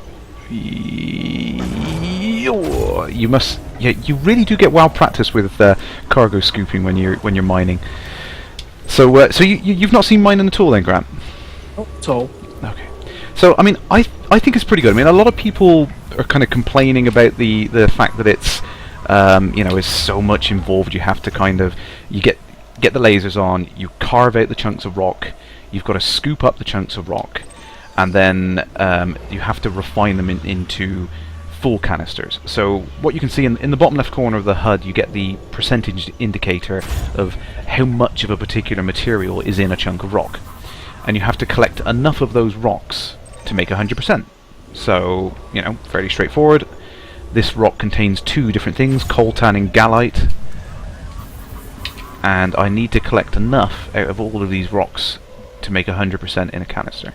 Now, I mean, I don't think that's too much of a bad thing. I think that's a nice little kind of realism nod there, that it makes a bit more sense. A lot of people have been saying it's kind of, oh, it's cumbersome, it's slow, and everything like that. But it's, you know, let's go back and think. In Frontier Elite 2, what happened when you mined? Can you remember? Did you ever do any mining in that, Grant? In like Frontier Elite 2? No, I never played any of the Frontier games. Oh, right. Okay then. So, you know, in the original Elite, I think, you know, when you had a asteroid, it literally just popped and you get 10 credits, wasn't it? You get the 10 credits for cleaning up space, so to speak, when you... I think that was all that happened in the original Elite. Yes, it was just, you got sort of like compensation for... Exactly. Oh, thanks for sweeping up the neighbourhood, sort of thing. In Frontier Elite 2, is you can kind of pop away at an asteroid a few times, and you might get one or two canisters of a given type pop out of it, gemstones if you're really, really lucky, but usually it's just, you know, alloys, some rubbish that pops out of it or something like that. Now, the problem with that, and a lot of things that came up in the DDF topic, was the fact that it just became a canister. It's like, as soon as you shot at the asteroid long enough, it would just magically pop into existence and it would be a cargo canister, which for a lot of people was immersion breaking, you know, and it was terrible. Oh, you know, it's worst thing ever, sort of thing. How fragile immersion is. Yeah, it's the slightest little thing, and you know, you just look at it. Time for your dinner, Mom. You're breaking immersion. Oh, I wish I could have said that when I was a teenager. That would have been great. I would have got a slap round the ear, but Right there.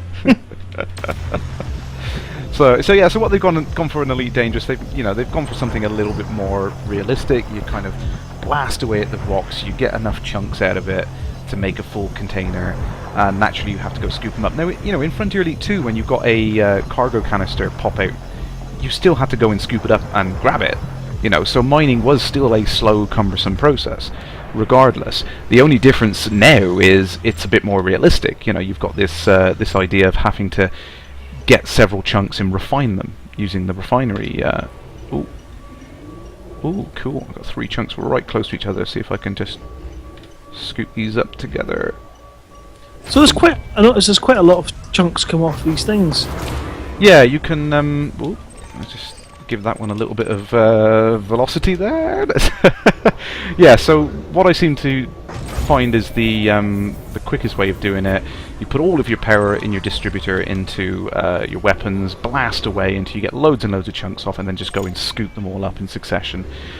Because what you want to be doing is, you notice when I flicked over to the right-hand panel, I'll go slowly on the next one. Right, so when you go over to the right-hand panel, what you've got is the hopper on the left, which has 2 slots. That fills up with the material types that you've picked up. You allocate that to one of the bins below. I've got a Class A refinery, so I've got 6 bins, which means I can refine 6 individual chunks of material at the same time. Once they reach that 100% mark, they pop over into the right-hand panel and they become a cargo canister, which is great. The other cool thing I've noticed, which is a nice little trick if you are going out mining, if you fill up one of the refinery bins up to 100%, it's effectively a free cargo slot. So you've got 6 extra tons of cargo. Nice. So that definitely works. So yeah, so the idea is you have to have this refinery module to kind of turn these chunks of rock into usable, salable cargo, and they get packaged up because you have that module. So, you know, I think it's a nice little touch to the realism. I don't feel like it's so cumbersome as it needs to be ripped out, but I think where a lot of people are missing things from Frontier Elite 2 is the idea of the MB4 mining machine. Now, you're probably not familiar with this, are you, Grant? But I've heard lots of stories about it being something you dropped off, isn't it? Yeah. So the mythical beast. Yeah, it was a great little thing. I mean, it took up something like about 20 tons of cargo space or something. They were quite big, but they were basically these little machines, these modules that you could take. You could land on the surface of a planet. You can drop them out, and they would go ahead and dig away and find whatever you could get on that particular planet. So if it was a water world, you'd probably come back to it a week later and there'd be a few tons of water left lying around. You know, if it was a rocky metallic world, you might come back and you find you've got quite a few precious metals or something like that. You know, if you were really lucky, you'd come back and there'd be a couple of tons of gemstones in there, which were an absolute fortune. And that was, you know, that was mining in Frontier Elite. That was all you did. You either blew up asteroids, like I said, collect these cargo canisters, or you dropped off one of these MB4s. Now, there's a couple of problems with the MB4s that just don't fit with Elite Dangerous. First of all, landing on a planet is a big problem. You can't do that yet, so you wouldn't be able to use one of them to mine. And secondly is the idea that you basically plonk them down, they had a beacon on, and you'd have to leave them for like a week or so of in-game time for them to gather any resources. That doesn't work in a multiplayer environment where it's so much more real-time now. It just wouldn't work. You know, you'd be wasting your time trying to oh, look at that was a nice little effect there. One of the little rocks just hit the surface of the asteroid because it's rotating. I'm going to back off a little bit. Yeah, so, you know, it wouldn't work in this multiplayer environment where you've got, you know, you can't let weeks and weeks of time pass to let this machine go and do its stuff. So, you know, it doesn't make sense to have something like that. I think when we get to planetary landings, then there may be some other thing they can do to make that possible again. I would like to see the return of a mining machine that you could leave to go do stuff, but at the moment it doesn't make a lot of sense. There we go, let's head up on there. So yes, I mean, you know, it does kind of make me laugh a little bit when I hear these complaints about mining and everything. Everyone goes on about mining being bad, and the way I look at it, to me, it's exactly what we had in Frontier Elite 2, minus the mining machines, and with, you know, the added realism of this idea of the refinery, which makes a bit more sense rather than these magic canisters popping off and being populated. So for me, mining hasn't got a great deal worse from game to game. I don't see it as a problem. I imagine a lot of people thought of crazy hyperbolic things that mining might be and all of the possibilities that were out there, and they probably had that in their minds of what it was going to be like. But at the moment, I think it is very much, it's just adequate. You know, it does what it says on the tin. You can do it. It supplements the rest of the gameplay, but it's not a fully featured profession, I don't think. It's a supplement, much the same as I find that exploring is a bit of a supplement to my journeys selling rares. Yeah, it's what can you do? What can you kit out your ship for? As much the same as trading, it may well be that, but you've actually got some good weaponry in your ship. Therefore, it's a nice way to collect bounties when you're doing something else. It's the way that the professions can be merged and used at the same time. Yeah, yeah, absolutely. I think that, that's the way you got to look at these things. If you find one thing in the game that you want to do and you think, right, I must do that and that alone, I think you're looking at the game wrong. The game has always been about the variety and the broad concepts in there, all of the things you can do, rather than finding that little niche and just doing it and doing it and doing it. And another one of those things, it's kind of a little bit of a joke, really. It's like when people complain about it being grindy, it's like, if it's a grind, it's because you've picked to do the same thing over and over. If it's like you're saying, it's like, oh, it's such a grind to make money. It's like, well, stop trying to make money and go and have fun. Go and try a bit of combat. Go and try something else. You don't have to make money. It isn't. It's kind of harks back to the original games when David kind of didn't like the idea of a point system, and the credits were the only thing that became points in the earlier game. That was exactly what it was, and people are kind of putting too much weight on that. They're thinking that your credit balance is the biggest, most important thing in the game. No, it's not. No, if something's boring, then you change. And I remember there was one factor that's maybe not as well publicised is getting involved in one system. Go to one system, have a look at the politics, and get involved. Try and swing the balance. Just do something that interests you for as long as it interests you, and then move on. Yeah, absolutely. And this is the thing that I think a lot of people are missing, is that you don't have to set this lofty goal and go for this one thing. It's get involved. Try a bit of this, try a bit of that. Do all of the various things on there. Oh, damn! Kate's left. Sorry. Farewell, Kate. I apologise. Waffling on we were then. Kate's left. So if you haven't already, click on Kate's name before the text disappears. Click on Kate's name, follow her, and catch her streams over the weekend. Apologise, Zara. We were waffling away. We were having fun.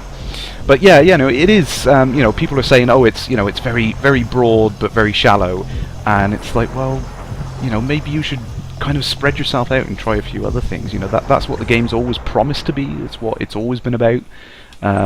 People kind of complaining it doesn't do X, Y, and Z. It's like, well, I don't think they ever promised that it would. You know what I mean? I think that's the key thing here, is that that everything that they've done so far and all of the goals that they've hit is exactly what they promised they would do and what they said they wanted to do. They never said that they'd have some huge narrative and story arc, because the game was never about that. And then I hear a lot of complaints, people saying, where's the narrative, where's the story arc? It's like, that's not what the game is. I think the age of internet is it's the quick speak. Yeah. Think later. So there's a lot of knee-jerk reaction, and then when you calm down, and I think we're all guilty of it, because I remember quite adamant about the game modes and that you shouldn't be able to switch, and then I kind of rationed it out a little bit in my head and thought, actually, what happens when someone chases you to a station? In that circumstance, you sit at the station and they're outside the station, so you can't leave. So you log off and go and get your tea, go and do something else, come back in. Oh, they're still there. Go back and do something else. What you've got there is you've got 3 people doing nothing. Yeah.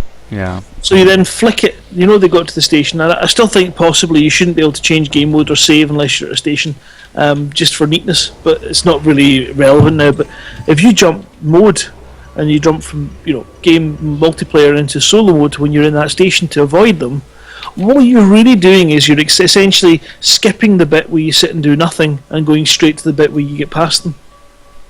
Yeah. And in my book, anything that can speed up your access to get back into the game and play is the right mechanic, and it means you really can't be griefed to the extent that you the games. So when someone's, some groups decided they're going to play a role play of being pirates in a system, you can go, excellent, I don't want to play your game, but good on you, I'm just going to go into solo mode so I can get to that station, and then I'm going to leave you guys to it. Good luck. Yeah, mode switching is definitely a bit of a contentious issue, isn't it? I mean, I've kind of wrong with that. I don't think there's anything wrong with that. That's everybody gets to play. So then when you do go into a system and there are pirates there, you are essentially fair game. Yeah. No, it's nice that you can play it the way you want to play it. I think as things are going on, I mean, we've already seen some reports of people being blocked out of open play, haven't we? So I think once you start to get rid of the people that are doing it unfairly and not willing to play in a nice enough way, then I think it's going to be a much more balanced environment. You know, I do like the idea of Hold on a minute, something's just occurred to me. yeah. Have we had any winners of the money yet? Of what? Oh, do you mean of the elite competitions? Yeah. As far as I know, a few people may have put their names forward, but I think they're still being validated. There's a lot of things to check over. Obviously, you've got to make sure they've all been playing open. There's been no possibility of hacking or cheating or anything like that. So that all the save has to be checked over and validated first. So yeah, some people might be close to it. Fingers crossed. Good luck to them. Look, and yeah, I mean, it's one of these games where I had to sit and think when I sat there and watched those 100-odd slaves floating away from the wreck of my ship. And I'm sitting there in my wee escape pod thinking, do I just wipe my save and start again? Yeah, I've had a few moments like that myself, of just kind of looking at it and thinking, you know what, I haven't really done enough. Should I start again? Now I know the technique. Should I do it again? And it is kind of like World of Warcraft and having multiple characters. It kind of feels like that. You're thinking, just wipe, make a new character, start again. And now I know the technique or how to do this, then I'm going to make more money. So yeah, it's I've had my moments as well. I understand how you feel. Some bloodthirsty members in your TeamSpeak chat, sorry, your chat there. Well, we always knew Snuffler was a bad one. Oh yeah, absolutely. But yeah, no, I agree with you. I think I saw it going up in the chat there that the early alpha was a bit of a PKing deathmatch. Absolutely, it was. When we were testing out in the early times, particularly around the first couple of stations we had access to, it seemed that we were just doing nothing but chasing each other around and wiping each other out, for no gain whatsoever. There was no purpose to it. We literally were just taking each other out for fun. And some of that has come through to the game. We kind of knew it would be a problem. You can't avoid it. But I think, anyone who's blatantly breaking the rules, combat logging and that kind of thing, then that's really not on. So I like it being dangerous. I like the idea of if someone does attack me, I could get together with some friends and go after them and get them back, sort of thing. I like the idea of that. I've got, oh yes, there we go. So I've got 2 lots of indite now. Yes, that's one of the things I was just saying. So oh, there it is. Couldn't see the chunk of rock because it was too damn close to me. There we go. So yes, I'm going to bring that up on the screen a bit quick whilst I think of it. So this third thing here is now full up. It's 100% indication on there, and I've got a bottom one on here which is 39%. So that's effectively another ton of indite I can carry around. That refinery won't push over the remaining chunk of ore until I've got a available cargo slot. Right, that's all the resources collected. And then, because there's obviously a way that you could get back to the station with a refinery full, the canisters full. Yeah, which is quite handy. So even though I've only got about 8 tons of cargo left on here with the adder, once I filled it up with all the equipment, I can still get a little bit more. And also these 6 buttons here, I can eject. I can throw away what's in the refinery. Say, for example, if I find an asteroid ring with palladium in it or something like that, I go like, chuck away the uranite. That's not very expensive. Throw it away. I want palladium. So that's quite handy as well. I think the only problem is when you start to fill up these refinery bins is finding an asteroid which has the materials in that you need to finish off those last couple of bins, which can be a little bit frustrating.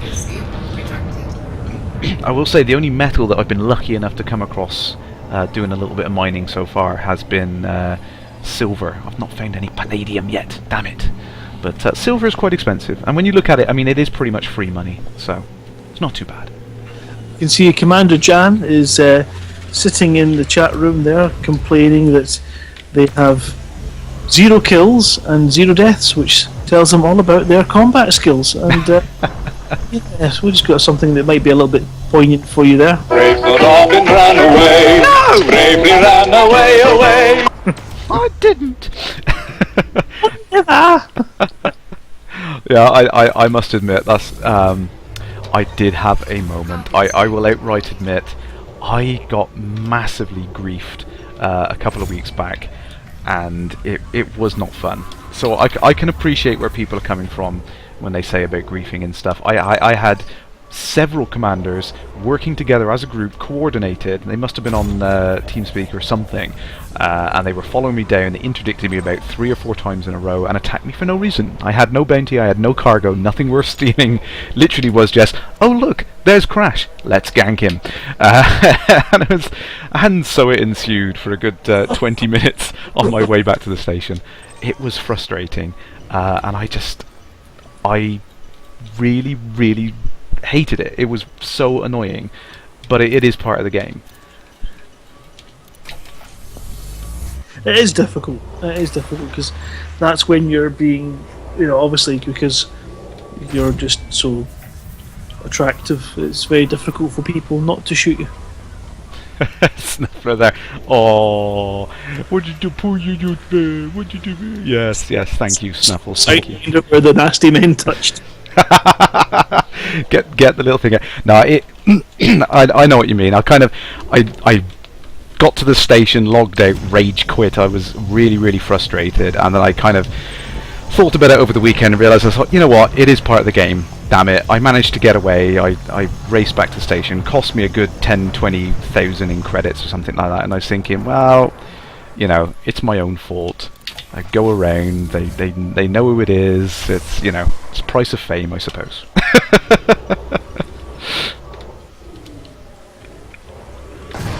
Oh, I missed that comeback. I want this Birchandite. So this Birchandite is pretty good stuff to get out of if you can find it. You don't want to be booting it around in space like a So Sim's just made a point that actually strikes home with me as well. Oh, She yeah. said, you approach I said she, I don't know. They said you approach the station, green lights on the right. Yeah, I know. No one ever passes on them. Ah, dear, I know, it's annoying. But that's the price we have to pay, I suppose. Left. It is British, I suppose, Oh dear, there we go. This is swoop bag. I'm so close to this asteroid at the moment, I'm just trying to scoop this without getting blasted. And this is one of the other annoying things. Oh, I've got enough Birchandite. There we go. Right, I need to find Gallite, Lepidite, and Indite. Can I scoop this up? I don't think I can. Nope, I can't scoop this up now. Yeah, that's one of the annoying things at the moment. I'm assuming that's a bit of a bug in the way that this works. If you've got full bins, you can't collect rocks with the 2 types in. I'm going to have to vent this out to scoop that in. There we go. And then I get more Birchandite, which I can't do anything with. So it's kind of a bit fiddly at the moment. I've got this Indite here that I can't do anything with.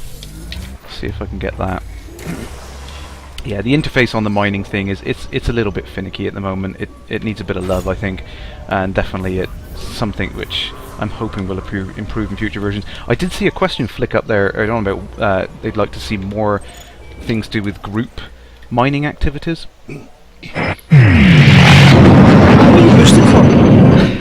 Into the rock! Ah! Yeah, I think the trailer does kind of give you that that idea of some of the stuff which is possible. Multiple ships all mining and helping each other out and stuff like that. And then there's just not really a way of doing it in game. It just doesn't work very well. The idea of having I like the sound of having like a Python or a Type 9 or something like that sat there with a big refinery on it, and then lots of little sidewinders zipping out, scooping it up, bringing it back to the mothership, so to speak. I think there's some interesting gameplay that could be had there. Where is that chunk of rock? Come here! Come hitherto! But yeah, it's I'd like to see some more love. Now, one of the things that was interesting that I think it was Sandro mentioned the idea of when Wings becomes a possibility, that exploration is going to get some love as well. So, Wings isn't all about just pallying up and getting into combat with multiple people. There is the possibility that exploration is going to get some interesting dynamics added to it, where you can sync up with multiple ships in super crews and simultaneously perform like a detailed scan from like 3 points around a star and get like a complete map of it. which would be, you know, That'd be awesome. But equally, I know that when we were in the DDF, we were discussing the fuel save economy on travelling with link drives. yes, that was one of the things. Yeah, I did forget about that actually. Yeah, You could travel further for less fuel because you're travelling as a group and therefore. together, almost like you're in someone's wake. You know, the I forget what it's called when you're drafting behind another vehicle, sort of thing like that. It's almost something like that, I suppose. Yuri seeing these asteroids shooting past at that speed. It is pretty scary looking. It's almost like watching the fast lane of the motorway zip past you, because it is hard to perceive that really this ring that I'm in is also travelling sideways at some crazy velocity. It's just I'm in the same relative velocity as it, so it's really, really odd thing to perceive. But It's the other one. I must to head over there afterwards. I'm just thinking, just try and find us, pick your spot and get your ship in it. Yeah, I will. I'll head over there. Let me scoop up a couple more chunks of rock. I mean, no jumping into supercruise now. No, just just head on over there.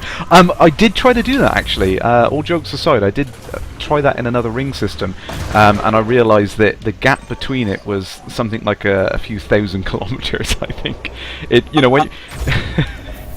When you're going around in Supercruise, you think, oh, that's not too bad. I'll go and try and do that, and it's like, yeah, actually, that's some crazy distance you got there. I need a little bit more gallite before I head off, or I can do that now. Actually, we've got a few minutes before we finish up the stream. Shall I head over into the other ring system? Oh yeah, go see what it's like. Just one more rock. Just see, mining can be addictive. Oh, that's got gallite. That's just what we need. See, it was meant to be. This was the rock that I needed to finish up on. And then we'll head over to that ring system there. Gaming with Ian there, slipstream. Yeah, that's a good idea. I like the idea of that. Super slipstreaming. Hopefully that will be something that makes it in there. That's exciting. Have they given us a date? What, for wings? Yeah, there was something about Wednesday. What was that? Yeah, the 1.2 update should be early March. First week of March has been banded around, so we might see it as early as March the 3rd. That would make a lot of sense when you think about it, because if you also look at the newsletter stuff tonight, the Name Your Station stuff ends on the 2nd of March. So I'm thinking 2nd of March, lockdown final features, wings. Fingers crossed. Absolutely, yeah, it should be interesting to see. It's one of these things where I think the last week and stuff I've been caught up in other bits and pieces, and therefore you lose focus on all the bits going on, and then you kind of catch back in. You think, oh my god, I've only been away a week. Turned my head away for a week, and all this information's flooded out. Whereas the last 2 weeks I've been paying attention, and nothing happened. Yeah, I know. I think that's been the way all along. Really, is there's kind of these fits and starts. There's these big releases. There's the newsletter does have some interesting facts in it about what we're going to see in Wings, but again, it's thin on the ground for other things. There's no mention of other plans, so yeah, it's nice to see sudden brain dumps that appear in the newsletters every now and then, where it's like, oh yeah, by the way, you're getting this, and this, and we are getting the weekly dev updates as well, which is nice to get those out to everyone. Yeah, I mean, there's certainly been a sort of upturn in communications again, which is always welcome. Absolutely, yeah. Ooh, resources, 87%. Come on, just enough. Just a few more chunks. So what you're basically playing is Elite Tetris. It is, yeah. It's probably Elite Pac-Man, I think. Nom nom nom nom nom.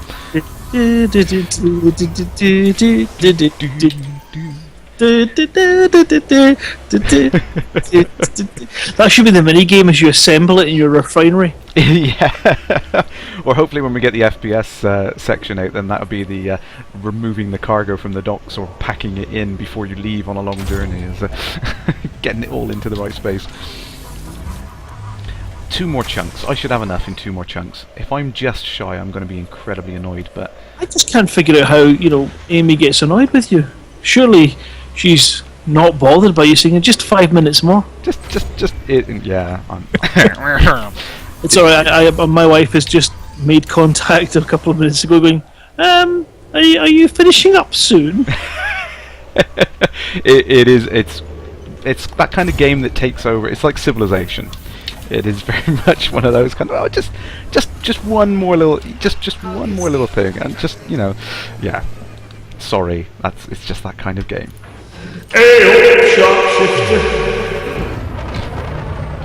Right, let's head on out of this ring system now. Full power to engines. Late to the party as always. Honestly, Late to the party. We're just talking about wrapping up. It's cold outside. That's why. Baby, it's cold outside. You window weather.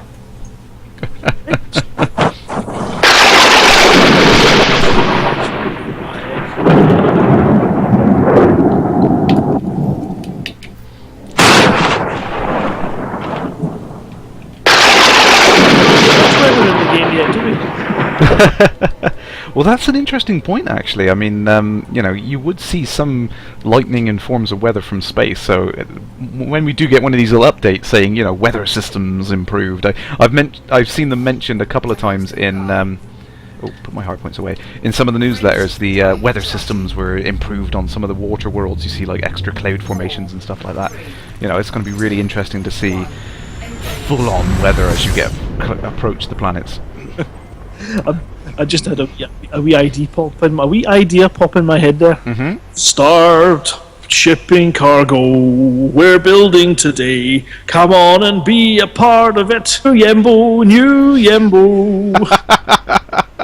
Oh, I sense another parody song coming on. Okay, too many. Oh dear. Right, let's see if we can get into the... There we go. Drop into this ring system. And I think I am way too far over. Yes, we cannot see that other ring system at all. Let's head back out a little bit further. It's kind of hard to find a nice spot where you can see both rings moving at separate velocities, but let's head on back out again. It's the distances that you forget. Yeah. Now... Have you? I'm not sure. I find that the ring asteroid fields that I've tended to have played in for and stuff, they're quite thin. Yes, yeah, I think they are artificially thin. I'm not sure whether they would naturally occur as thin as they do. I think they've been made that way specifically for gameplay reasons. It's a bit more because the problem is if they were very, very thick, you can imagine having something that's like 50 kilometers thick and trying to get out of it so that you weren't mass locked. That would be a son of a... to be honest, I'd be like, you'd be really, really frustrated trying to get out of the damn things. But there we go, we can see the other ring that I was just in is skipping along crazy velocity in the opposite direction. Really, really mental. It is just crazy to behold when you look at the scales of these things and you realise that, I had to get into supercruise there to go 30 kilometers a second. It only took me a few seconds to get across from one ring system to the other, but if you're actually...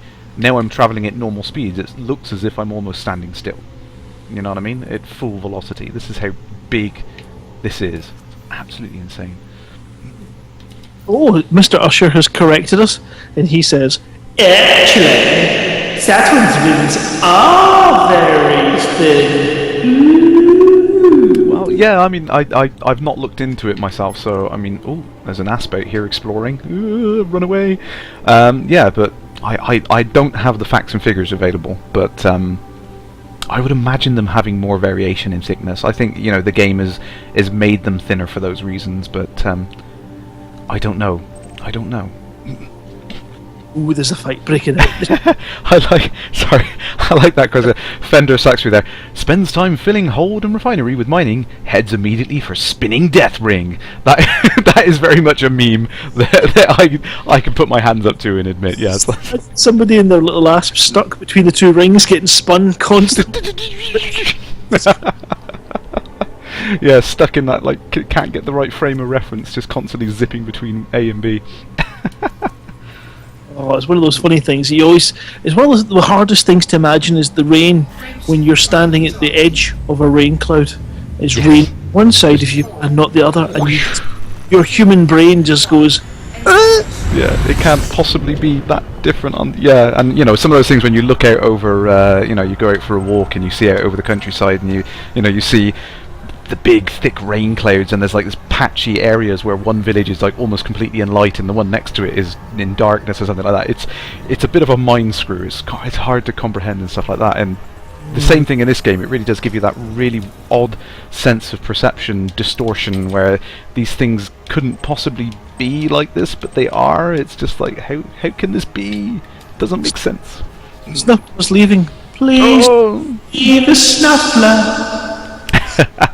Farewell, Snuffler. Thank you for joining in tonight. I'm going to head over to these. I have to carry on scanning the rest of these systems. With links to show us how right he is. I believe you. Don't make me. Oh yes, we believe you, Stephen Usher. Don't let me read. Don't make me read. Don't make me learn something. An oscillating mini galaxy. There we go. Oh wow. Okay, I've got to click it now. That is pretty cool, actually. Yeah. The word oscillate. Jupiter. There you go. Shadow casting piece as high as 3.5 kilometers. So there you go. So that makes sense that it is very, very thin. So you've actually got shadows cast from the thicker bits of the asteroid. That's amazing. Maybe there'll be a shader update in one of the future versions to add that in. It's like a dodgy vinyl record, isn't it? One day we're going to build a massive space record needle and just put it on it and play it. It'll be get back to your planets. All these worlds are yours except Europa. But then if you sort of head over to Uranus, Uranus has got rings. Let's see what they say. And they say,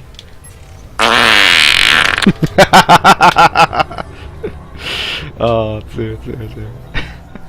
giant space records. In fact, Jupiter Saturn kind of looks like one of those old record players where they stack on. Oh yes, yeah. Every couple of years a new ring falls on it. Ka-chink! There we go, next track. No, in our luck, it'll still be Kylie Minogue. Just going round and round. Still on it, and damn, you get rickrolled.